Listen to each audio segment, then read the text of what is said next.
ini lemak, kemudian 12. pengembangan produk satu lagi.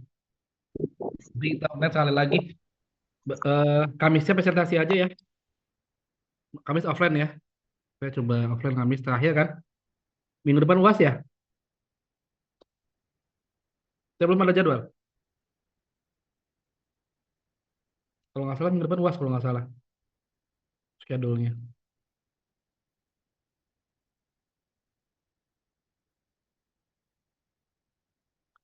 Baik, kita mulai ya. Lihat bola juga kalah 3-0 Indonesia kan. Udah kuliah aja kuliah. Bolanya kalah 3-0. Lagian udah nggak menentukan juga kan. Baik, Assalamualaikum warahmatullahi wabarakatuh. Waalaikumsalam warahmatullahi wabarakatuh. Kita mulai ya. Jadi ini bahan fungsional kita saya udah memberikan terkait dengan protein ya, sama fitokimia, atau kalau mau lebih umum sih tabel sekunder ya. Nah, sekarang kita mau coba elaborasi pangan fungsional yang berbasis dari mikroba ya. Nah, kalau mikroba memang bisa banyak nanti ya. Yang saya coba elaborasi ada tiga, ada prebiotics, probiotics, simbiotics, sebenarnya adalah fermentasi ya. Tapi kadang-kala fermentasi itu bisa juga dimasukkan ke dalam simbiotik sebenarnya kalau dalam konteks ini ya. Ini sudah pernah dapatkan ya di mungkin di mana ya? Di mata kuliah apa ya? Probiotik, prebiotik, simbiotik, mata kuliah apa? Mikrobiologi ya. Mungkin di kupas kilas mungkin ya di situ ya. Karena ini memang relevan dengan bidang teman-teman di lab mikrobiologi ya.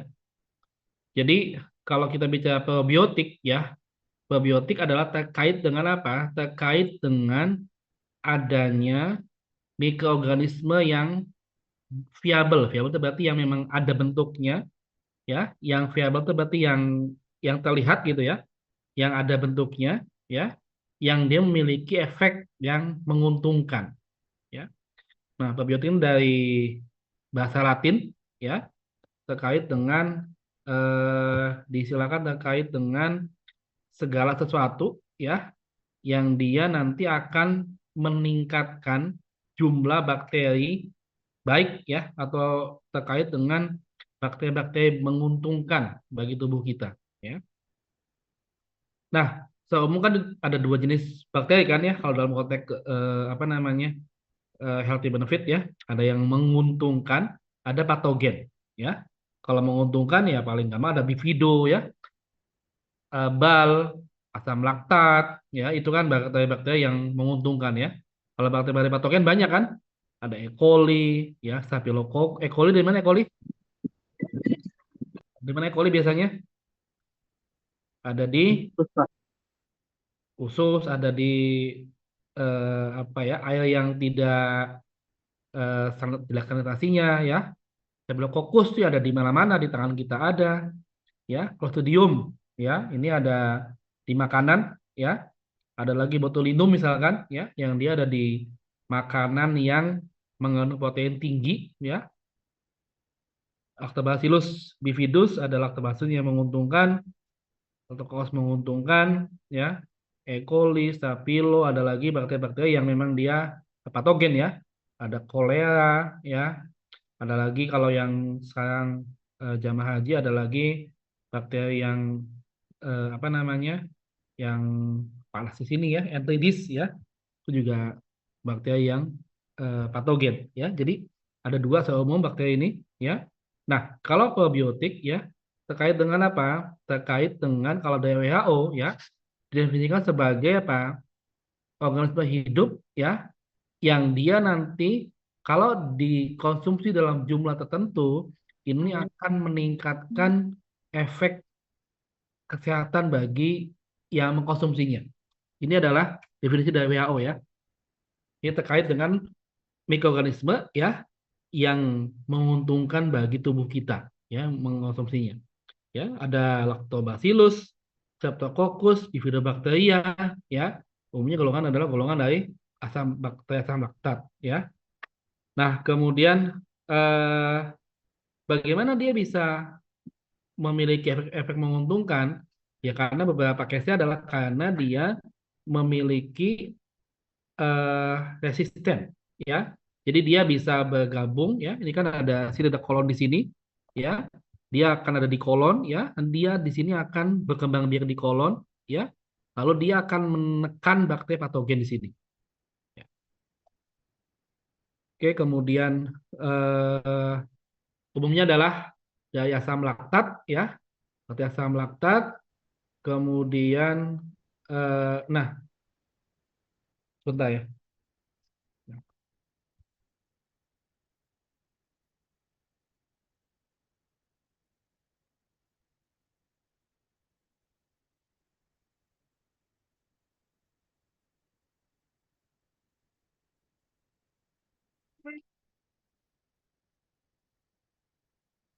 Bakteri asam laktat, ya.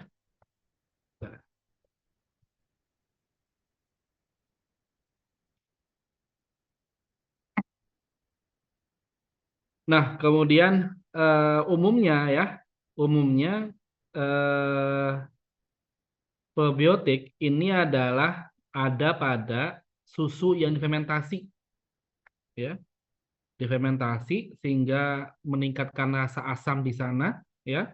Kenapa? Karena susu ini salah satu tempat yang bisa menumbuhkan tadi Bifidobacteria, ya, Lactococcus, ya. Nah, maka seringkali digunakan sebagai media pertumbuhan.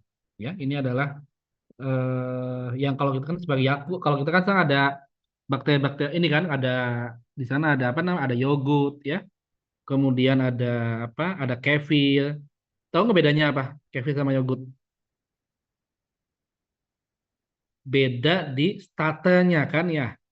Kalau yogurt kan bifidobacteria, ya. Kalau kefir ya kefir ya.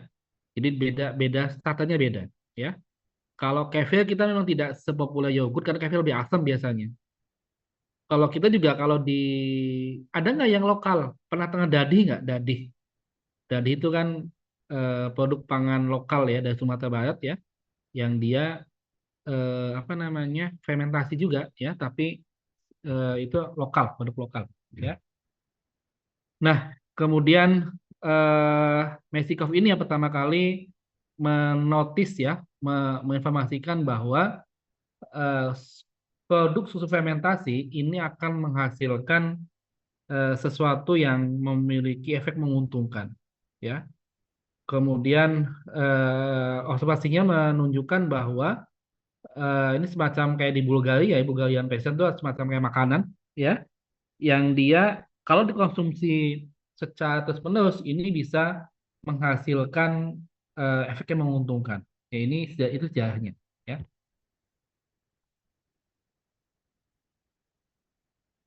Nah, ini probiotik, ya. Apa karakteristiknya? Ya, dia adalah terkait dengan bagaimana dia menjaga dia tetap bisa tumbuh, ya. Jadi viability itu dia tetap tumbuh. Kemudian dia juga bisa meningkatkan imun, ya. Kemudian juga dapat survive, ya. Dia dapat survive, ya, eh, dalam melewati sisi perjalanan kita. Kan seperti kita tahu ketika kita makan, ya, di mulut ada destruksi fisik, di lambung ada destruksi asam, ya, ada HCl, ya, di usus juga ada destruksi dari fisik, ya, ada enzim mati di sana, ya. Nah, tapi semua eh, destruksi tersebut tidak akan merusak, tidak akan menghambat, tidak mematikan, ya, tidak mematikan dari mikroba, mikroba baik, ya, probiotik ini.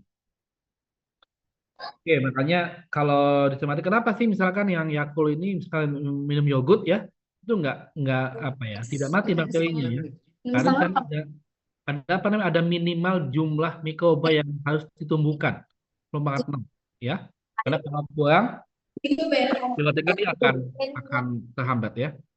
Kalau enggak, ongkos dari lu mesenin kita Grab, nanti dia yang bayar. Enggak. Siapa nih? Intan Tenang, lu bayar Lu ada Intan, nah kan gerak. Oh iya gerak. bisa minta tolong Intan di mute.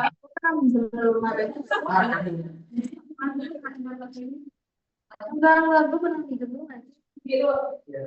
Oh gini sini.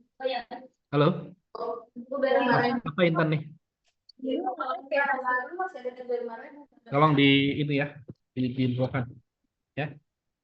Oke, baik. Berikutnya adalah setelah dia bisa harus bisa ya, harus bisa survive pada pencernaan ya. Dia juga bukan patogen ya, bukan patogen dan tidak toksik ya. Nah, ini juga yang penting ya. Jadi jangan sampai kita menumbuhkan bakteri yang patogen justru di tubuh kita ya. Kemudian, nah dia juga harus berlaku sebagai antagonis dari patogennya ya, patogennya ya. Jadi kemudian eh, memiliki kemampuan untuk apa? Untuk menggunakan substrat dan juga nutrisi yang kita konsumsi sehari untuk apa? Dia tumbuh ya. Jadi kan tadi disampaikan dia harus bisa menggunakan, kita misalkan ada kelebihan, ada serat di sana ya, ada beberapa yang memang apa namanya kita konsumsi. Nah, itu harus menjadi substrat sehingga dia bisa tumbuh. Ya, kalau dia tumbuh, maka harapannya dia bisa menekan bakteri patogen yang ada di kolon utamanya. Nah, kemudian juga harus menguntungkan untuk kitanya, ya. Dan berikutnya adalah dia harus melekat, ya, melekat pada bagian dalam, melekat pada dinding dari epitel dan juga kolon itu berarti apa? Dia berkembang biak, ya. Ini beberapa karakteristik ya probiotik ya yang harus dimiliki ya terkait dengan dia harus bisa tumbuh di berkolonisasi, tumbuh melekat ya di kolon ya, kemudian juga harus survive terhadap kondisi pencernaan dari mulai mulut sampai dengan kolon ya, bukan patogen. Kemudian juga dia antagonis atau lawan dari patogen ya justru, dan dia juga bisa menggunakan substrat atau bisa menggunakan sisa-sisa yang kita konsumsi sebagai substrat sehingga dia bisa berkembang biak. Ini ciri-ciri dari probiotik ya. Ini beberapanya ada Lactobacillus ya, Bifidobacteria, Propionibacteria, Bulgaricus, Streptococcus thermophilus, Lactococcus ya. Ini beberapa ya. Nah, apa sumbernya? Yogurt ya, miso nih yang Jepang ya, yang dia adalah fermentasi dari kedelai ya, mikroalga juga ada kefir tadi saya sampaikan ya, kombucha juga sama ya. Kombucha kan ada teh ya. Pernah makan minum kombucha ya, dia ada starternya di situ, ada namanya Scooby namanya. Apa sebut singkatannya itu ya? Ada Scooby itu, saya lupa ada singkatannya Scooby itu ya. Pickle tuh kayak sayur-sayuran ya, sayuran yang dia difermentasi ya. Kalau juga sama ya, ini dari Eropa biasanya kayak kayak semacam salad tapi fermentasi ya. Poison nggak tahu. Kalau kimchi kan jelas sudah banyak yang tahu ya. Dia adalah lobak ya, kemudian difermentasi ya. Nah, ini yang kita nih, tempe ya. Ini adalah beberapa sumber dari probiotik ya.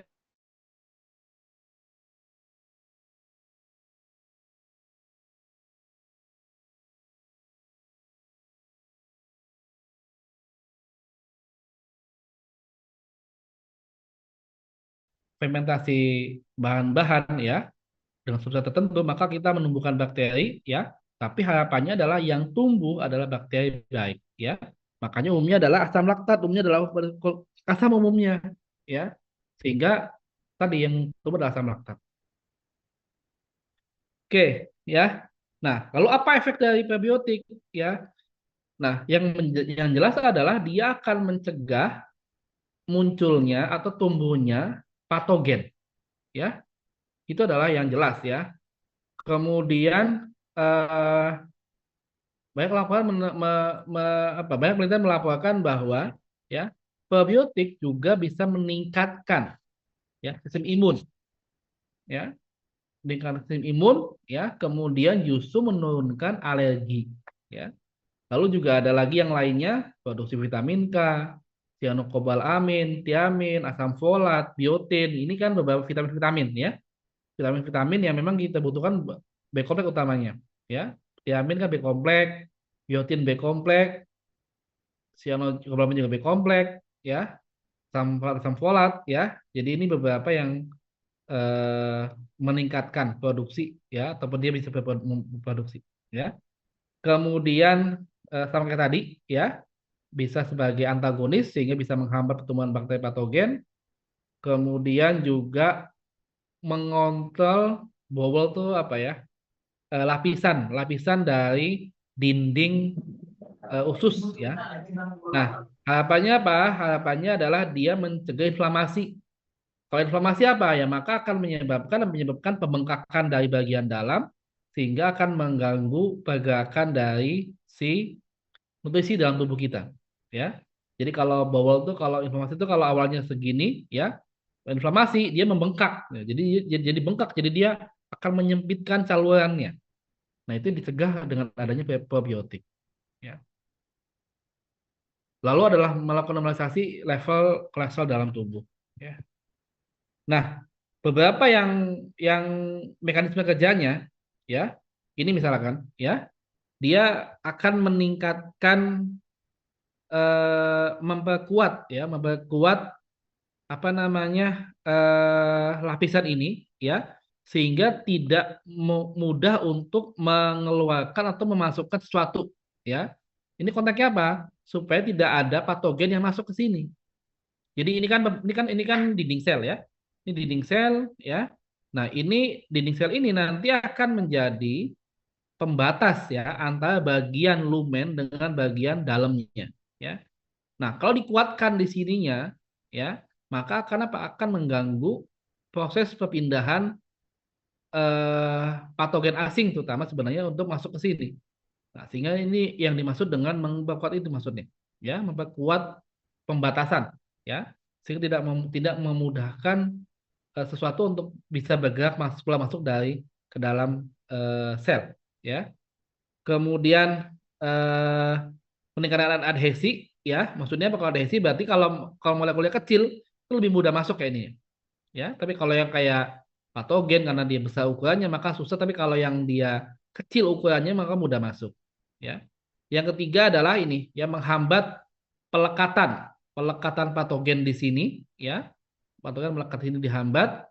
Keempat adalah berkompetisi ya dengan mikrobapatogen sehingga apa? Harapannya adalah mikroba probiotik ini bisa menghambat pertumbuhan dari patogen. Ya, kemudian juga bisa memproduksi antimikroba ya yang nanti bisa menghancurkan patogen ya dan juga ini yang terakhir adalah memodulasi sistem imun. Ya, ini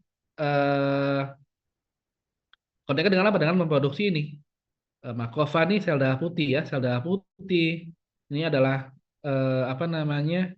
Nanti dari sini ada signal yang diarahkan ke sini ya.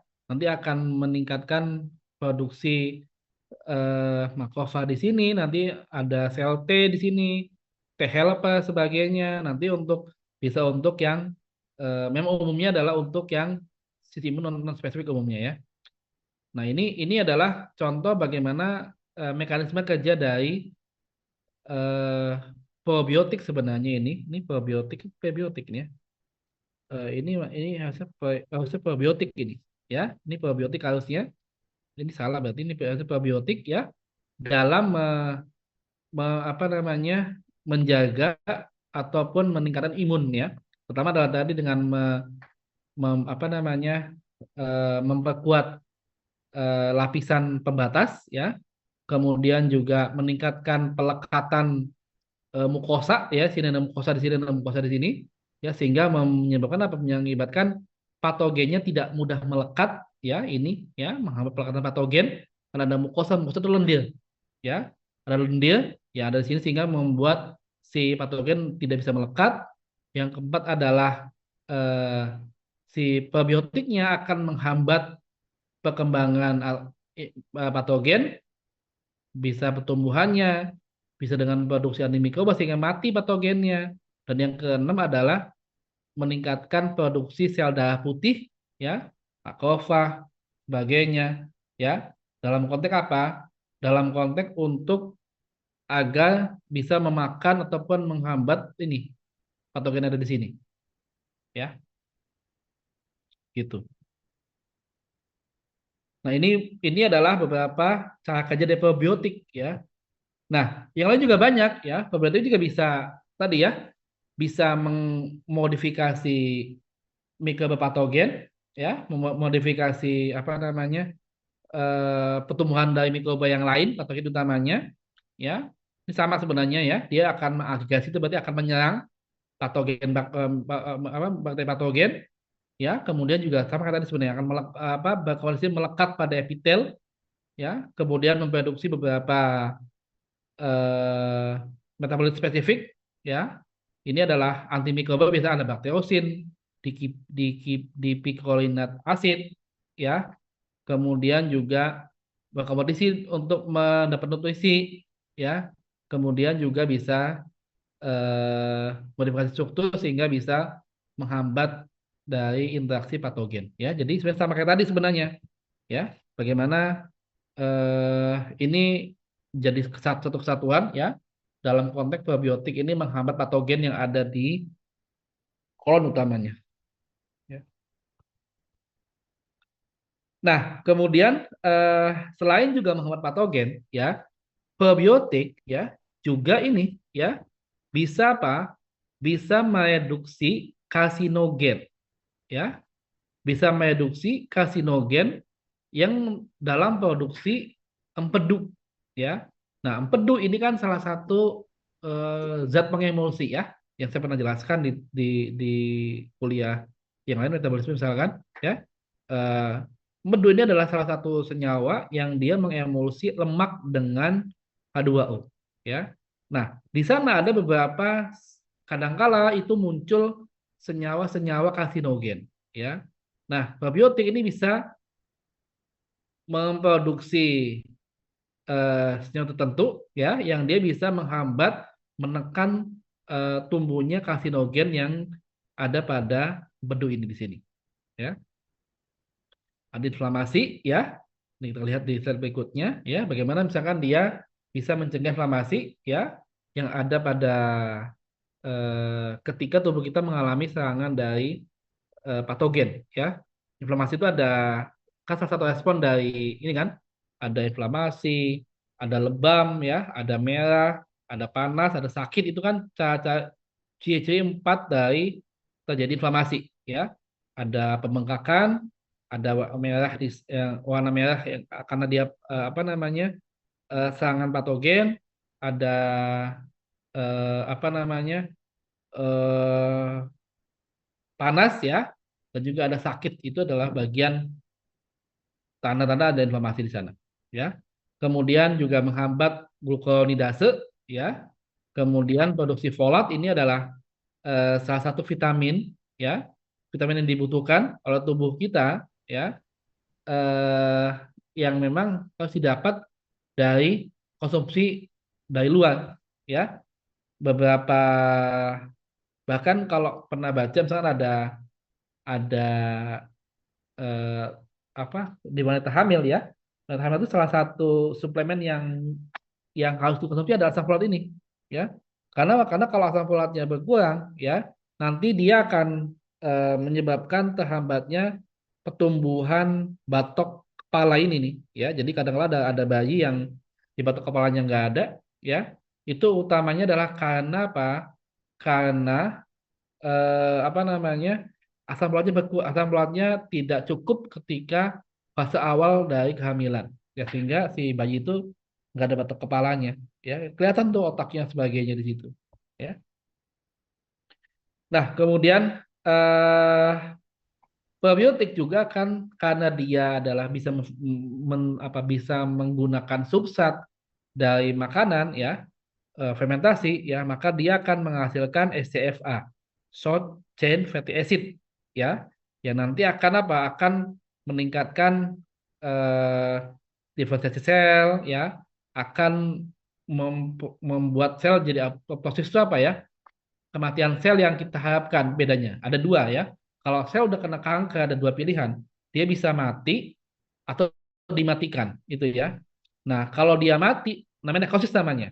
Nah, kalau nekrosis, maka ketika dia mati, dia akan mengakibatkan sel di sampingnya terinfeksi. Tapi kalau apoptosis, ya, dia dimatikan. Sehingga apa? Sehingga harapannya ketika dia dimatikan, ya, maka dia tidak akan apa namanya? Tidak akan menginfeksi sel di sebelahnya. Jadi tidak apa ya? Tidak berkelanjutan atau tidak eh, tidak apa namanya? Jadi sel kankernya jadi udah ya nggak lanjut ke sel yang sebelahnya. Ya, itu adalah bedanya, ya. Kemudian eh, modulasi respon dari imun.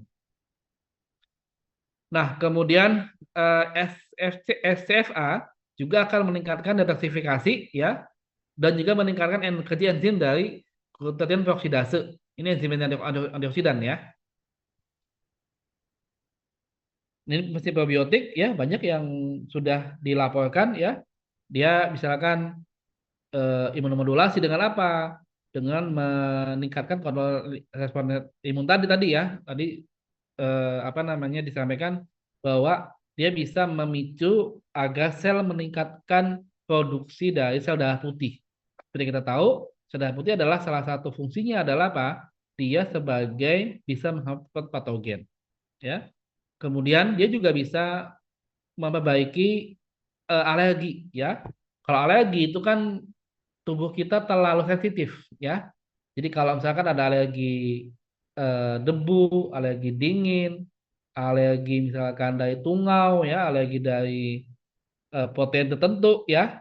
Nah, itu kalau ada alergi, ya, maka apa akan mengakibatkan apa ya? Tubuh kita merespon berlebihan. Nah, maka itu akan muncul IgE namanya, ya.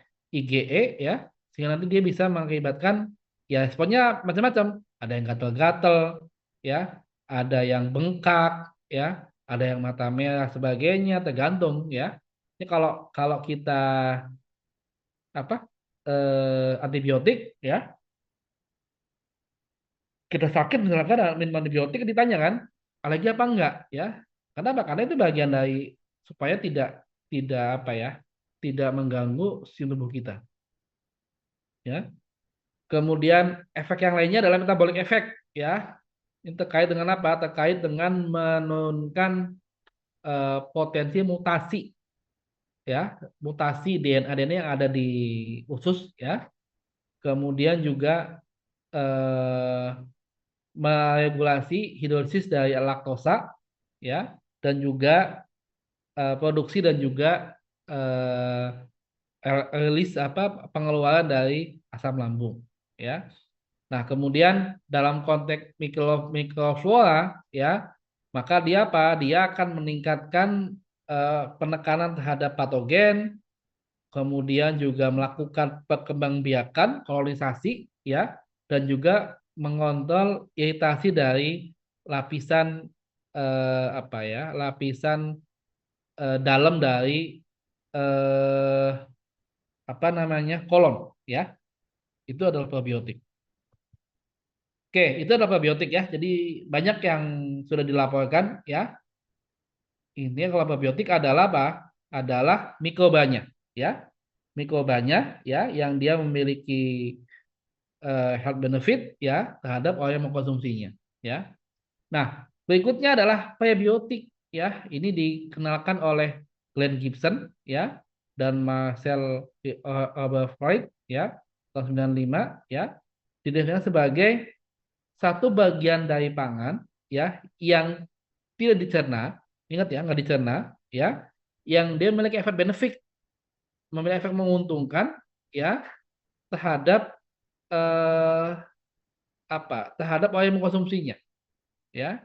Jadi baik itu menghambat bakteri di kolon, ya, bakteri apa namanya patogen, ya, ya nanti akan sama adalah akan meningkatkan eh, efek menguntungkan menyehatkan bagi tubuh kita, ya. Nah, eh, itu adalah jadi kalau kalau kalau prebiotik adalah konsepnya terkait dengan bagian pangan yang tidak dicerna, ya, itu ya, tapi yang menguntungkan, ya. Nah, Kalau probiotik adalah good bacteria, ya. Kalau prebiotik adalah substratnya, ya. Substratnya, ya, yang nanti menjadi substrat ataupun makanan buat si bakteri baik, ya, sehingga dia akan berkolonisasi, meningkat, berkembang biak, lalu juga bisa menekan patogen, ya. Itu konsepnya. Nah, apa prebiotik karakteristiknya? Ya, pertama adalah dia apa? Dia harus tahan terhadap asam lambung ataupun enzim-enzim di sistem pencernaan, ya. Mulai dari amilase, kemudian ada lipase, ya, ada protease dan sebagainya, ya.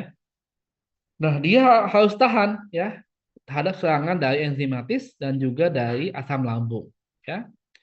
Nah, kemudian dia juga tidak dicerna di mana, di usus, di bagian pencernaan, di apa nama, di atas itu berarti mana, ada di usus halus, ya. Jadi dia nggak resisten terhadap bakteri dan juga asam lambung, ya, tetapi dia juga eh, tidak dicerna, tidak diserap, ya, oleh bagian usus halus, ya, tetapi bisa difermentasi oleh mikroflora di kolon. Itu tiga syarat dari prebiotik, ya. Pertama adalah tahan terhadap pencernaan, kedua adalah tidak diserap, tidak dicerna di bagian usus halus, ya. Yang ketiga adalah dia bisa difermentasi oleh mikroba baik yang ada di kolon, ya. Itu tiga karakteristik mendasar yang harus dimiliki oleh prebiotik. Nah, sumbernya apa? Ya jelas, ya, yang ada sayur-sayuran, ya. Apa namanya? Yang pasti kalau kita bicara ada serat, jelas tuh, ya. Serat, ya. Ada lagi mati resisten, ya, kalau dalam konteks karbohidrat polisakarida, ya. Kemudian eh, yang lainnya adalah apa namanya? eh ada inulin, ya. Inulin itu adalah bisa pada umbi dahlia, ya, umbi dahlia. Kemudian ada lagi beberapa eh karbohidrat yang nggak dicerna, ya. Ada fos, fruktoligosakarida, ada GOS, ya, fruktoligosakarida, ya. Kalau kalau di pernah lihat di mana tuh FOS sama GOS? Pernah lihat, pernah baca di mana makanan yang mengandung FOS sama GOS, di mana? Di susu formula. Lihat ya, kalau di susu formula itu salah satunya adalah dia mengklaim mengandung FOS dan GOS sekian sekian, ya. Kenapa? Karena berarti apa? Berarti susunya diperkaya dengan prebiotik. Kan di susu nggak ada sebenarnya fos sama GOS. Tapi ditambahkan fos sama GOS, ya. Untuk apa? Untuk sebagai prebiotik, ya. Nah, ini, ya. Jadi kalau dicermati, ya, tidak semuanya adalah karbohidrat. Dia bisa polisakarida, ya. Tadi ada hemiselulose, ada pektin di situ, ada fatty asisten, ya. Sudah kita pelajari kan, ya, di kuliah UTS kemarin, ya. Jadi serat itu sama dengan fatty asisten sebenarnya, ya. Dalam konteks fungsi, ya, harapannya begitu, ya. Ada lagi adalah ada laktulose, disakarida, ada inulin, tadi ada fos sama GOS, ya. Nah, tapi hati-hati juga, ya. Kalau kebanyakan makan serat atau kalau kondisinya tidak tidak optimum, ya, eh, serat yang dikonsumsi atau fos yang dikonsumsi kebanyakan, ya, itu bisa menyebabkan flatulen. Flatulen itu apa namanya? Kembung. Ya, jadi karena terlalu berfermentasi, ya. Kan fermentasi itu apa? Salah satu produknya, gas, ya. Nah, nanti akan ada gas yang naik ke usus halus, ya, ke lambung, sehingga kita jadi begah. Begah tuh kayak kembung gitu, ya. Nah, itu kenapa? Karena salah satu efek negatif dari fermentasi, terutama karena konsumsi serat-serat tersebut, ya. Nah, prebiotik tidak hanya karbohidrat, ada juga polifenol, ada juga bagian yang lain, ada asam organik, ada protein, bahkan ada juga lemak juga ada di situ. Ya, jadi konteksnya adalah segala sesuatu yang bisa menjadi substrat, ya, bisa difermentasi oleh mikroba baik, tidak dicerna, tidak diserap oleh pencernaan kita, ya, maka bisa berlaku sebagai prebiotik. Ya, ini contoh-contoh prebiotik ada FOS, ada GOS, ya, ada lagi silo oligosakarida, Exos, ada soybean ini berarti dari kedelai, ya, ada isomalto oligosakarida, ada fruktan, ya, ini ada kimianya, ya. Kemudian ada beberapa juga yang benefitnya, ya. Nah, ini prebiotik, ya. Jadi dia bisa oligosakarida, bisa polisakarida, bisa juga phytochemical, ya, ada kurkumin, quercetin, hesperidin, ya. Ada juga apa PUFA itu? Polyunsaturated fatty acid, linoleic acid, DHA, EPA ini adalah asam-asam lemak tidak jenuh, ya. Jadi kenapa? Karena mereka juga bisa disubstrat untuk patogen, untuk bakteri baik, ya. Makanya eh, prebiotik tidak hanya karbohidrat, ya, ingat itu, ya. Dia juga bisa karbohidrat, bisa senyawa fitokimia, atau juga bisa juga berupa asam lemak, utamanya yang tidak jenuh, ya. L-atau linoleic acid, ya. Ya, kita akan bahas nanti di bagian lipid sama EPA, ya. Oke, ya. eh Prebiotik ini harus mudah difermentasi, ya, kemudian juga bisa meningkatkan mikroba baik, ya, kemudian juga secara selektif juga akan menghambat patogen, ya. Ini ada itu adalah apa namanya nanti linoleic acid, ya, PUFA itu polyunsaturated fatty acid, ya, oligosakarida, FOS, GOS, Exos, ya, kemudian juga semuanya dari bisa juga protein-protein yang ada pada susu, ya, ada juga dari senyawa-senyawa fitokimia. Apa efek prebiotik? Ya, ada banyak juga, ya, sudah dilaporkan, ya. Dia apa namanya akan produksi. Jadi ketika eh, ada prebiotik di fermentasi, ya, maka nanti salah satu produknya adalah SCFA, ya. Ada asam laktat, asam butirat. SCFA kan berarti apa? Asam-asam yang rantainya pendek, ya. Laktat tuh kan 2, butirat 4, propionat 3, ya. Ini udah diketahui dia memiliki banyak-banyak efek yang menguntungkan buat tubuh kita, ya.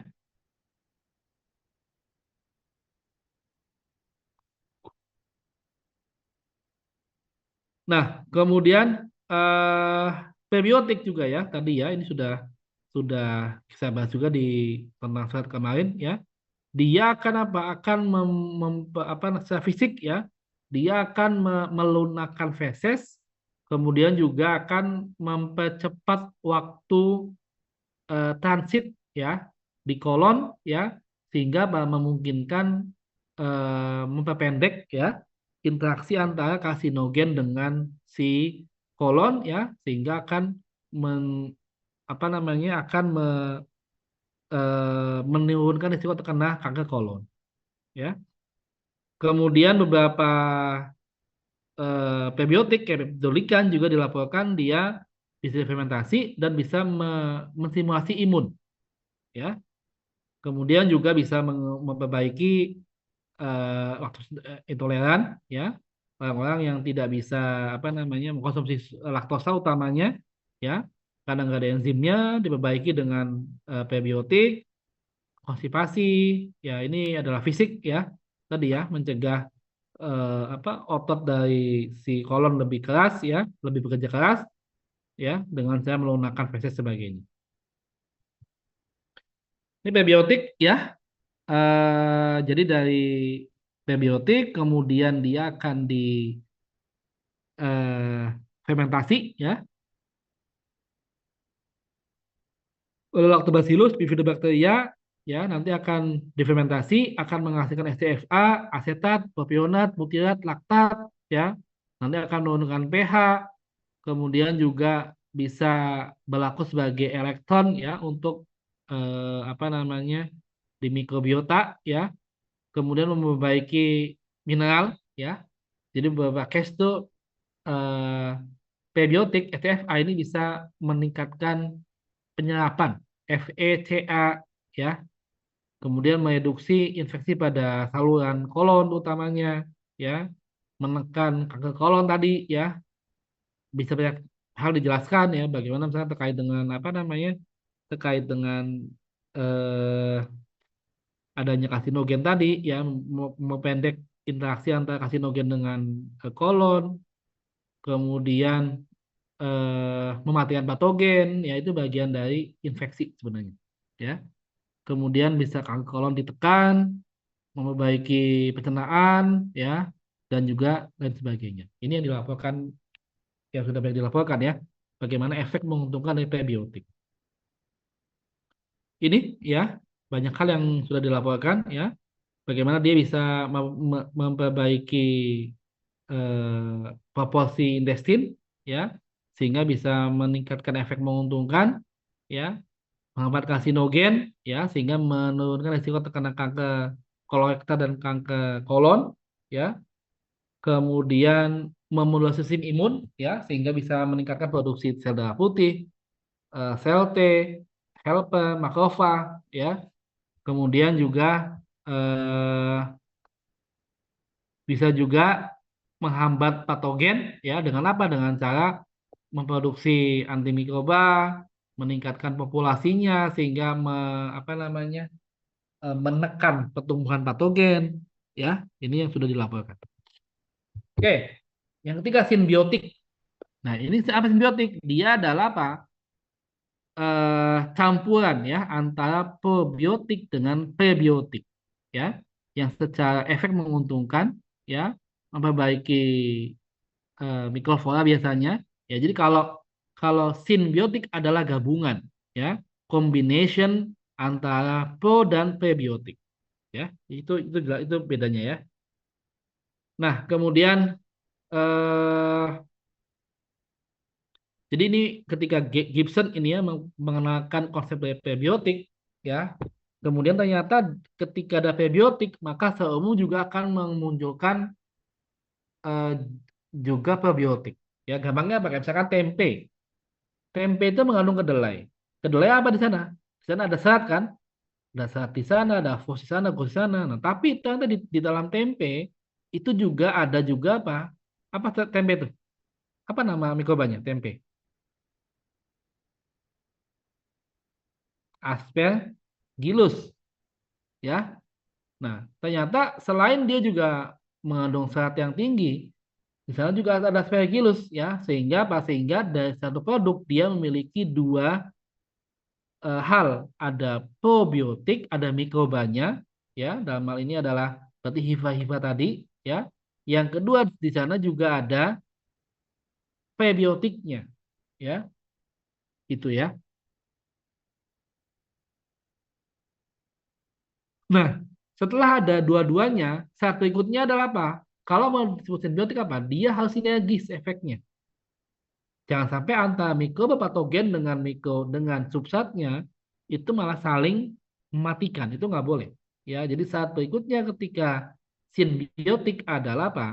Adalah adanya sinergisitas ya, yang saling menguntungkan antara apa namanya, prebiotik dan probiotik. Oke, beberapa hal kayak pH, H2O, asam organik, ya, oksigen, ya, apa namanya, ini akan mempengaruhi, ya, mempengaruhi pertumbuhan dari si probiotik. Ya. Oke, ya, nah, jadi kalau lihat dari sini, ya, eh, prebiotik dan apa efek healthy benefit dari simbiotik ini sama dengan apa efek dari masing-masing pro dan prebiotiknya ya. Jadi sama, ya. Jadi apapun yang ada di prebiotik itu ada juga di simbiotik. Fungsi yang sama juga sama, ya. Fungsi yang dimiliki oleh probiotik dimiliki juga oleh simbiotik, ya. Ini contohnya ada bifido, fotoligosacharid, ya. Nah ini ya, jadi kalau efek efek positifnya, ya, semua yang dimiliki oleh prebiotik juga akan dimiliki oleh simbiotik. Demikian pula apa yang dimiliki oleh probiotik, maka dia juga akan dimiliki juga oleh simbiotik. Ya. Jadi kalau lihat dari sini adalah ketika yang sinnya adalah yang biru, ya.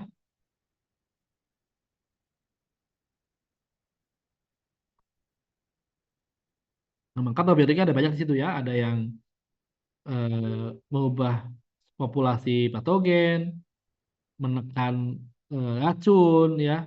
Kemudian juga sebagai imunomodulator, ya. Ini juga sama, ya. Jadi syaratnya ketika simbiotik ya maka prebiotik dan probiotik harus sinergis, ya. Harus saling mendukung, ya, bukan saling berkebalikan, ya. Untuk apa? Untuk meningkatkan peran dari eh, patogen apa namanya? Meningkatkan peran dari si apa namanya mikroba baik ini, ya. Jadi ada banyak di sini, ya. Bagaimana misalkan probiotik ini bisa meningkatkan sistem imun, kemudian juga dia juga bisa menurunkan level toksin pada apa namanya tertentu, ya, dan juga dia juga akan mengubah proporsi dari patogen, ya. Ini bisa dibaca beberapa efek yang menguntungkan dari probiotik, ya. Oke, sama ya simbiotik, ya, itu adalah patogen ataupun bukan patogen, ya. Dia adalah simbiotik adalah eh, simbiotik adalah apa namanya probiotik, ya, dan prebiotik yang sangat sinergis itu simbiotik namanya, ya. Nanti ada banyak yang bisa dibaca di sini, ya. Probiotik ini akan mengubah populasi dari mikroba, si imun dimodulasi, meningkatkan menurunkan toksin level, ya. Prebiotiknya menghambat karsinogen, ya. Nanti menurunkan risiko terhadap kanker, imunomodulasi, ya, sistem imun, ada lagi mengubah populasi mikroba, ya. Dan keempat adalah bisa juga meningkatkan penyerapan dari nutrisi yang lain, ya. Itu sama, ya. Jadi syaratnya satu pro dan P dimasukkan sebagai simbiotik. Syaratnya apa? Keduanya adalah saling sinergis, ya. Tidak boleh saling melawan, ya, sinergis, ya. Oke, kemudian ini beberapa ya yang bisa dibaca terkait dengan peran-peran dari simbiotik, ya. Oke, itu ada yang di sini ada yang tanyakan di sini ada pertanyaan sampai sini? Ya, Jamal.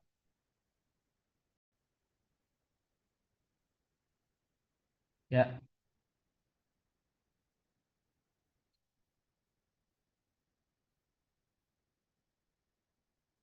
Hmm.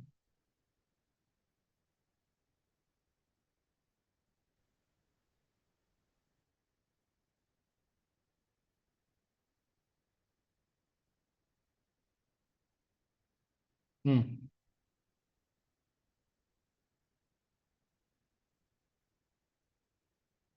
Hmm.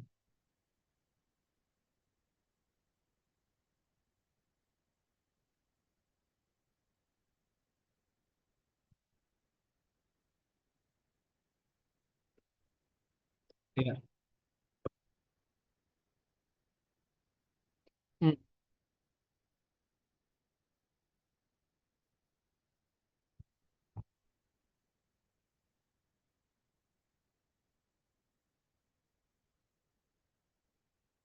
Iya.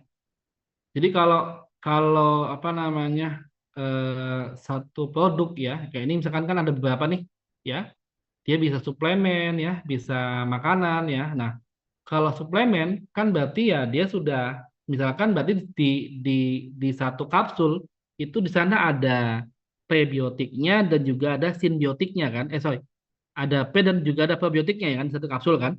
Ini kapsul pasti kan? Ini kapsul ini kan kapsul nih sebenarnya nih. Ini kapsul nih sebenarnya ya Vitafarm misalkan ya. Nah, di sini kan tapi ini buat anjing sih, yang buat manusia mana ya? Ini misalkan ya. Nah, ini kan simbiotik nih. Dia berarti di kapsul itu ada prebiotiknya, ada juga probiotiknya. Ya, dan itu kalau dalam konteks udah begini ya, dia sudah dalam konteks yang sudah dipastikan sinergis ya. Nah, makanya kadangkala ketika ini ya dia kapsul itu apa supaya kenapa kenapa dikapsulkan kenapa nggak bentuknya bubuk misalkan ya kalau kapsul lebih lebih apa ya mengamankan supaya di sisi pencernaan tuh dia tidak rusak gitu. Jadi ketika dia akan sinergis ketika nanti di itu. Jadi efeknya itu bukan bukan di pencernaannya tapi ketika sudah sampai ke kolonnya sinergisnya itu di situ. Kalau di awal kan dibilang tadi dikatakan dia justru harus survive, harus tahan terhadap asam lambung, tahan terhadap apa namanya enzimatis yang ada di pencernaan ya justru tidak boleh berubah, tidak boleh rusak ya. Justru dia harus nanti tahan terhadap pencernaan. Nah, nanti ketika sudah sampai di kolon, sudah sampai di usus besar, nah itu yang dia mulai baru bersinergi di sana. Gitu. Jadi sebenarnya kerjanya itu adanya di kolon kerjanya, bukan di sistem pencernaan yang ada di atas gitu ya. Dari mulut, lambung mah dia melewati aja sebenarnya. Ya jadi walaupun ini ada di kolon adanya kerjanya ya ini apa nih beberapa ya yang suplemen ini sebenarnya suplemen ya sudah mulai dijual nih ya banyak juga dijual sebenarnya udah lama ya terkait dengan simbiotik jadi dia bekerja sinergi itu adanya di kolon itu zaman ya ada yang lain ya ada yang lain.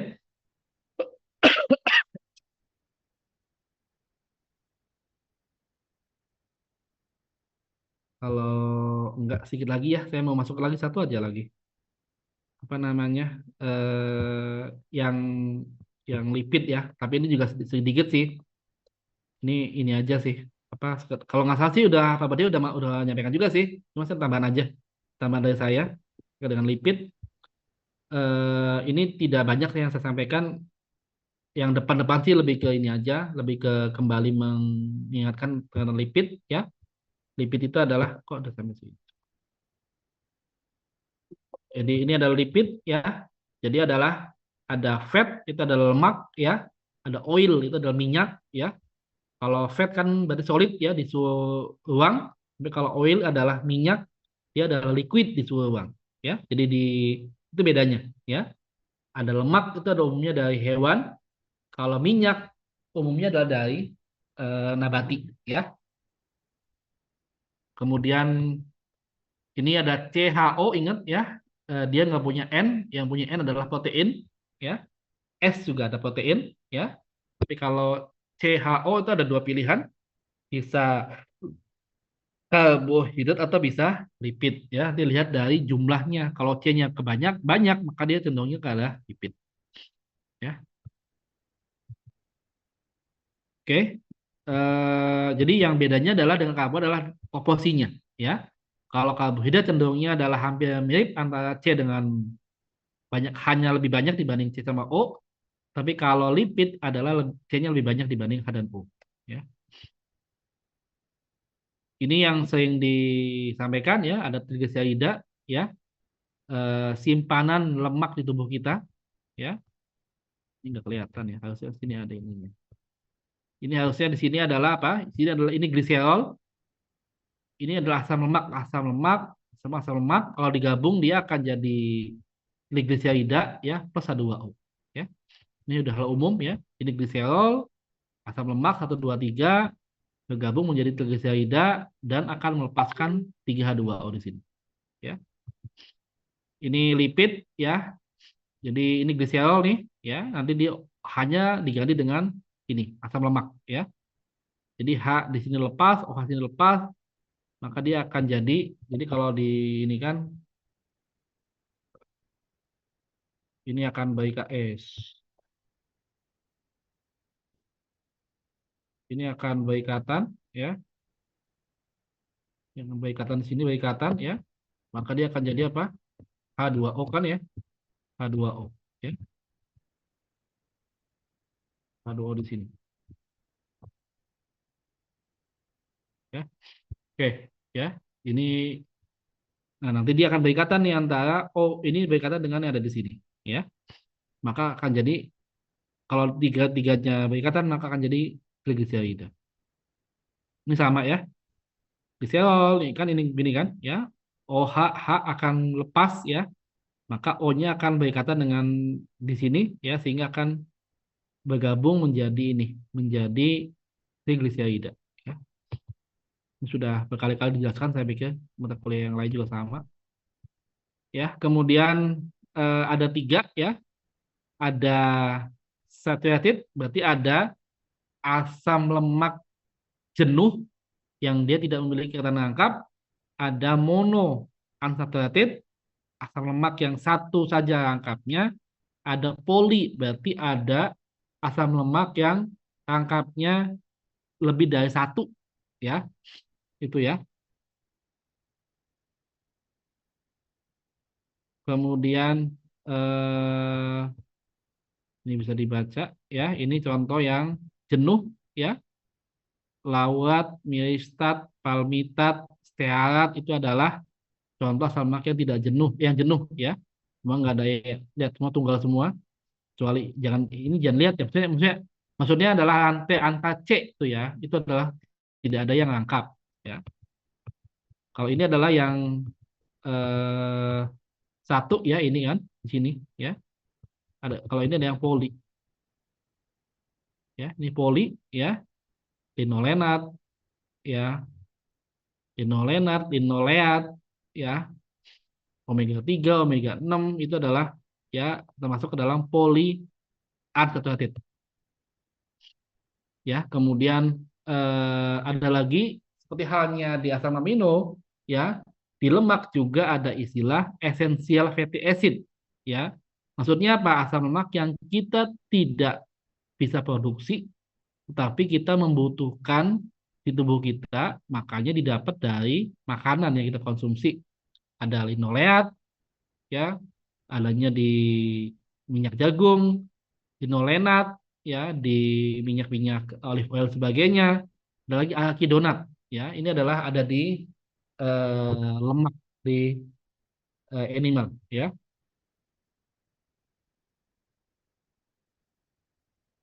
Kemudian eh, lalu apa fungsi dari essential fatty acid ya? Utamanya adalah dia sebagai pembangun struktur membran sel. Yang tubuh kita ada membran sel ya, yang dia membatasi apa namanya pergerakannya antara luar dan bagian dalam sel ya. Kemudian juga membantu untuk mencegah terjadinya coronary heart disease atau penyakit jantung koroner atau CHD ya. Kemudian ada lagi cisama trans fat ya. Ini sekarang jadi terkenal ya. Jadi dulu sejarahnya adalah zaman dulu kan ada namanya hidrogenasi ya sehingga mengubah cis menjadi trans. Dampaknya apa? Kalau cis menjadi trans dampaknya adalah akan meningkatkan bentuk ya lemak ya yang lebih padat ya sehingga bisa lebih awet dibanding kalau lemaknya adalah bentuknya liquid ya. Nah itu adalah hidrogenasi namanya. Maka muncul istilah trans fat. Nah ternyata trans fat ini lama-lamaan eh, banyak kejadian yang orang kena penyakit jantung. Ternyata setelah ditelusuri, dugaannya adalah karena banyak mengkonsumsi trans fat. Makanya sekarang kalau lihat-lihat beberapa produk-produk margarin, mentega, maka dia akan mengklaim apa? Tidak mengandung trans fat gitu ya. gitu ya. Kalau ini kan cheese nih, ya, cheese ya, karena haknya ada di sisi yang sama. Kalau trans kan begini. Nah, ini trans nih, karena hanya ada di sisi yang beda, ya, itu bedanya. Ya, nah, cheese dengan trans. Ini secara struktur, secara fisik, ya, cheese sama trans ini akan apa? Akan meningkatkan, akan mengubah titik lelehnya, titik didihnya, titik bekunya akan berubah nih dengan hanya melakukan perubahan struktur dari hidrogennya.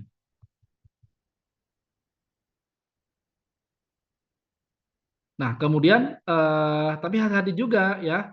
Walaupun misalkan di margarin, di mentega itu tidak ada trans fat, tapi ternyata pemasakan ya, overcooking, pemasakan suhu tinggi ini bisa meningkatkan resiko ada terjadinya munculnya produk trans fat ya. Ini kalau trans fat maka akan meningkatkan resiko CHD, coronary heart disease ya. Ketika trans fat, kenapa bisa meningkatkan CHD? Karena apa? Karena dia ternyata apa? Ternyata akan meningkatkan LDL ya atau kolesterol jahat dan menurunkan HDL ya. Ini beberapa eh, apa namanya gambaran ya. Kalau normal ya begini, mulus ya, membran mulus ya. Ini adalah pembuluh darah nih, pembuluh darah ya. Arterinya ini mulus, tapi ketika apa namanya ada trans fat ya, HDL-nya rendah, LDL-nya tinggi, maka ini begini nih, maka akan muncul plak di sini, ya. Nah, plak ini nanti lama-lama akan menebal, ya, kayak begini kalau gambaran dari sisi melintangnya, ya. Maka apa? Kalau begini, maka apa? Maka akan menghambat aliran darah kan, sehingga bisa meningkatkan apa? Meningkatkan tekanan darah, maka muncullah darah tinggi, ya, dan sebagainya di situ. Ini trans fat ya ada dari makanan ya. Ini jangan lihat produknya ya. Ini sebenarnya isi ada pengolahan di situ ya, ada penggorengan ya, ada apa namanya pengolahan ya. Ini adalah beberapa sumber trans fat ya. Nah, kemudian ini omega 3 ya, saya pernah jelaskan ya. Jelaskan di mata kuliah biokimia ya. Bedanya omega 3, omega 6, omega 9 harusnya nanti bisa dilihat lagi ya. Nah, omega 3 ini terkait dengan apa? Adanya ikatan rangkap yang muncul di chain nomor 3 itu dari belakang. Bukan dari karbonil tapi dari belakangnya ya. Ada dua, ada eicosapentaenoic acid sama eh, hexadexanoic acid. Ini adalah EPA dan DHA biasanya gitu dikenalnya. Ya. Ini sumbernya ada di minyak ikan ya, ikan-ikan ya, ada salmon, makarel ya, ada di biji-bijian, apa namanya biji kedelai ya, itu adalah sumber dari omega 3 ya. Kemudian apa keuntungannya? Dia bisa mengurangi risiko terkena penyakit jantung koroner, stroke. Kemudian juga bisa dengan apa caranya? Dengan meningkatkan HDL dan menurunkan LDL. Ya, ini nggak usah ini hidrogenasi tadi ya. Bagaimana mengubah? Jadi kalau cheese menjadi tanda apa? Mengubah bentuk salah satunya yang kelihatan dari liquid ya, yang dia cenderungnya mudah tengik menjadi padat yang dia lebih tahan. Ya, ini ketengikan ya. Pernah nguji kan beberapa ini ya ada apa TBHA apa namanya ada uji ketengikan ya ada bilangan asam bilangan peroksida itu adalah salah satu cara untuk menguji ketengikan sebenarnya. Oke, saya nggak sini. Nah ini ya. Nah, saya membahas ada tiga yang saya bahas ya. Pertama adalah CLA conjugated linoleic acid. Ini adalah linoleic acid. Nih, lihat ini asam linolenat ya. Dia ada dua rangkap di 9 sama di 12 ya. Nah, ini adalah ada yang linoleat, ada yang cis, ada yang trans. Ini termasuk semuanya ke dalam kelompok dari conjugated linoleic acid di sini. Ya. Ada di mana sumbernya? Ada di daging, ada di chicken, ada di ikan, ada di apa namanya? Cheese ya, keju, mentega, ada juga di susu. Ya, ini sumber dari CLA. Nah, apa manfaatnya? Ini ternyata ya. Ternyata apa? Dia bisa memperbaiki gula darah, meningkatkan insulin resisten, ya, memperbaiki apa namanya kerusakan pada hati, ya. Kemudian juga dalam konteks apa namanya sperma, dia juga meningkatkan fertilitas, ya. Kemudian juga dia mengurangi resiko kerusakan dari intestin dan juga meningkatkan metabolisme dari vitamin A di tubuh kita. Ya, ini sudah di ini yang sudah di apa laporkan. Ya, ini ada di manusia nih. Ya, kemudian kalau di kettle ya, dia juga bisa meningkatkan produksi dari bisa menghambat ya, menurunkan apa kadar lemak dari susu sapi. Ya, kemudian juga bisa memperbaiki produksi dari telur ya dan juga dari perubahan apa perkembangan dari si ikan ya.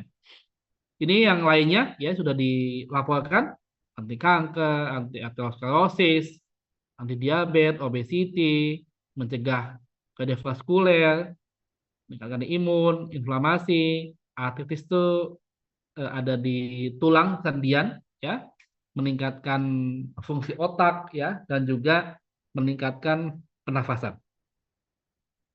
Ini yang sudah juga digambarkan ya, bagaimana CLA ini bisa ini ya, apa namanya anti obesity ya, anti kanker, mencegah kerusakan dari ini sebagainya ya. Ini sumber-sumbernya di sini. Lalu ini sama ya.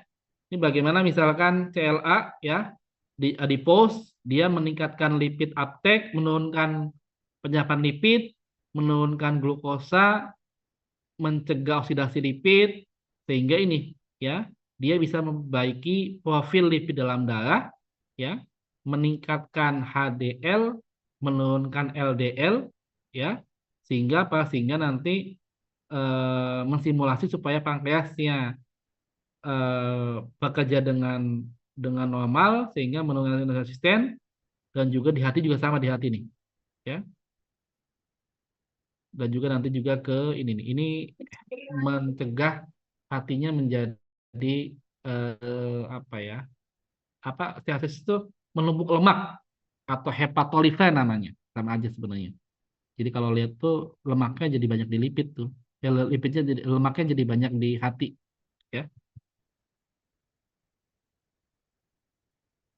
Ini ya, yang berikutnya ini tadi tadi CLA ya, conjugated linoleic acid. Berikutnya adalah EPA dan DHA yang tadi saya sampaikan ya. Ini adalah omega 3 dan omega 3 ya. Ini omega 3 ya. Kemudian dia adalah penyusun membran sel utamanya ya. Kemudian apa manfaatnya? Sama kayak tadi ya.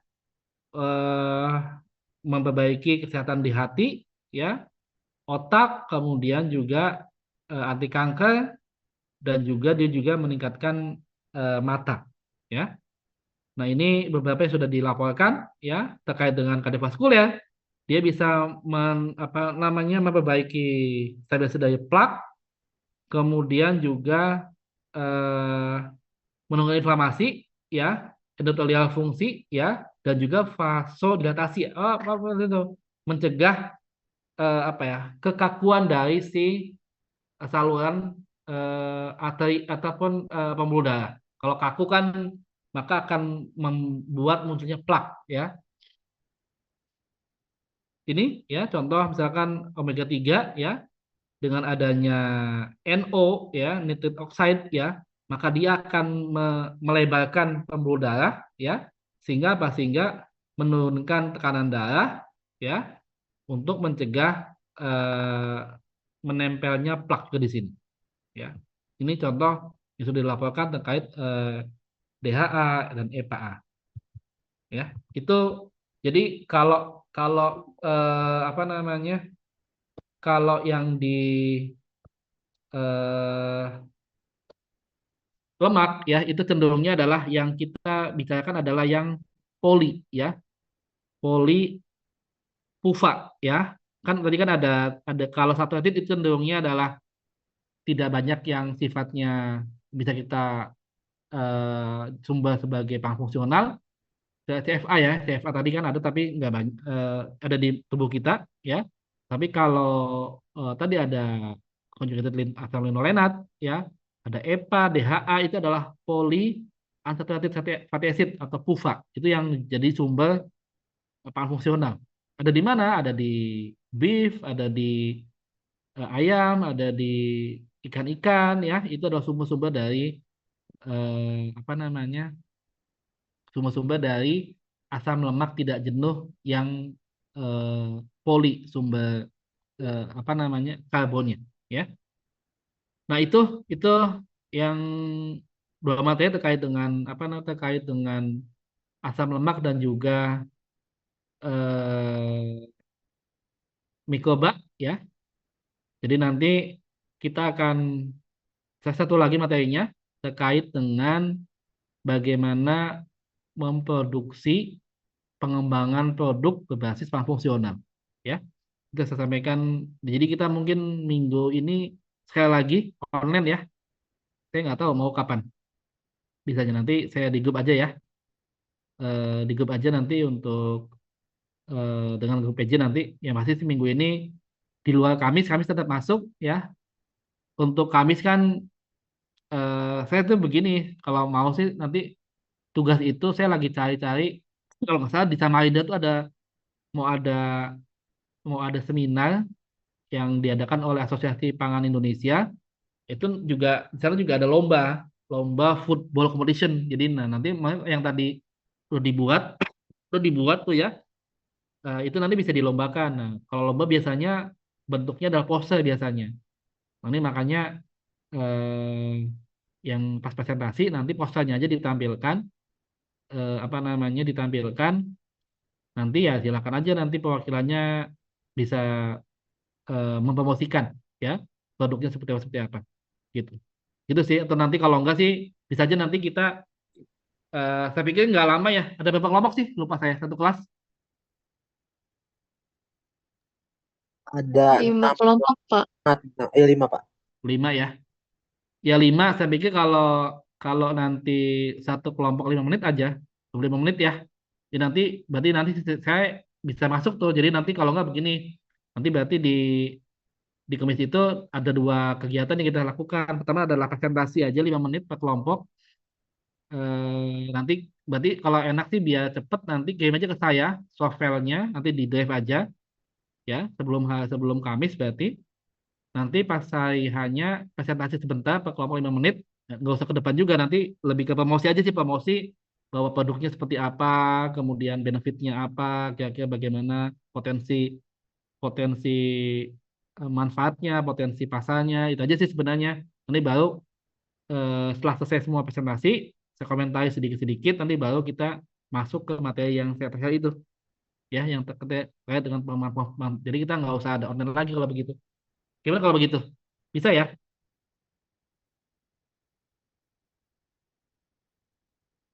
Oke ya. Ya, Alif silakan. Pak, maaf Pak, izin bertanya Pak. Itu di posternya itu isinya tentang apa ya Pak? Ringkasan dari yang literatur reviewnya Iya, atau bagaimana? iya. Ringkasan dari review itu.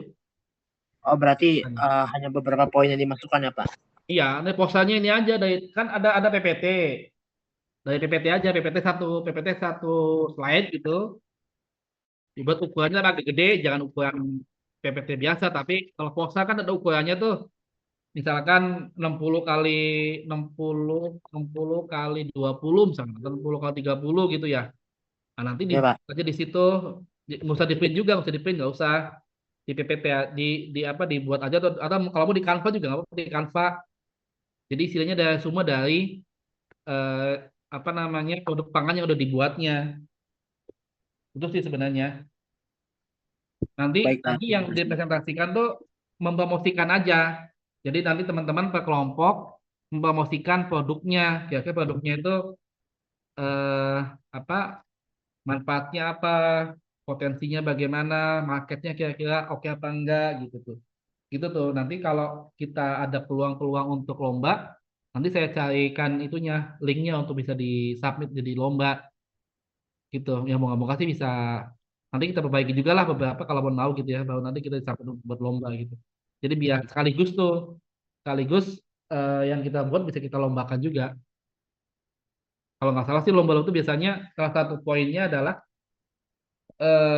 ini biasanya pangan fungsional ini biasanya salah satu yang banyak di apa dijadikan sebagai lomba gitu Alfi. Jadi nanti pas hari Kamis kalau nggak salah Kamis tuh Medley nggak masuk ya karena Bu Fitnya nggak bisa kalau nggak salah cuti Bu Fitnya kalau nggak salah ya. Nanti saya mau ngatur supaya jamnya bisa pagi semua ya. Jadi nggak ada lagi yang jam sore ya. Nanti saya cek nanti saya atau lihat dengan Medley saya kombinasikan deh jadwalnya deh. Besok saya kabari ya jam-jamnya ya. Jadi saya menggunakan dua jadwal, jadwal Pangfung dan jadwal Medley. Yang pasti sih harapannya sebelum jam 2 selesai gitu semuanya gitu maksudnya gitu sih sebenarnya. Jadi yang kelas sore pasti dipindah kelas sore. Itu kemudian nanti agendanya adalah di Kamis itu presentasi 5 menit lah per kelompok ya. Nanti baru saya memberi satu materi lagi terkait dengan pengembangan produk pangan fungsional. Ya, Nisa. Iya, Bapak izin bertanya. Untuk Kecil deadline-nya suaranya, kan, kurang gede. untuk deadline-nya kalau misalnya di pagi hari sebelum presentasi itu bisa nggak ya Pak dikasih Boleh, tahu? boleh, nggak apa-apa. Nggak apa-apa. Boleh ya? Ya. Oke, terima kasih. Tapi kelas yang pagi, jadi pagi banget ya? Iya, soalnya kelas saya kan kelas 1. Kita masuk di jam 7 pagi. Oh iya, iya. Oke, oke. Nggak apa-apa. Terima kasih. Ya. Ya, Jamal.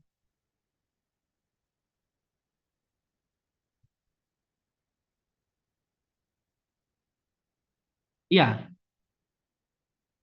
ya.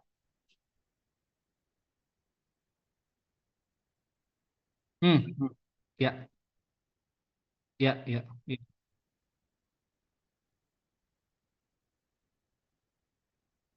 ya boleh, nggak apa-apa. Buat meningkatkan, buat menarik ya. Misalkan, misalkan, misalkan bolu pelangi gitu, misalkan ya, sebagai sumber antioksidan gitu, misalkan gitu. Kan begitu kan, misalkan. Karena kan bolu pelanginya dibuatnya dari pewarna alami gitu misalkan. Gitu ya. Maka sebagai sumber antioksidan alami kan gitu kan ya. Contoh misalkan itu. Ya boleh-boleh aja. Nanti kan kita buktikan di reviewnya kan. Kan begitu. Ya. Udah, Nisa udah ya? Ayo Nisa ya. Baik, udah cukup? Mungkin cukup. Ya. Saya udah absen ya. Nanti kalau divalidasi ya. Nanti juga kalau udah saya absen yang kedua berikutnya. Baik. Baik, kalau tidak ada pertanyaan, kita cukupkan. Ketemu lagi hari Kamis. Assalamualaikum warahmatullahi wabarakatuh. Waalaikumsalam. Waalaikumsalam warahmatullahi wabarakatuh. Terima kasih Pak. Selamat malam.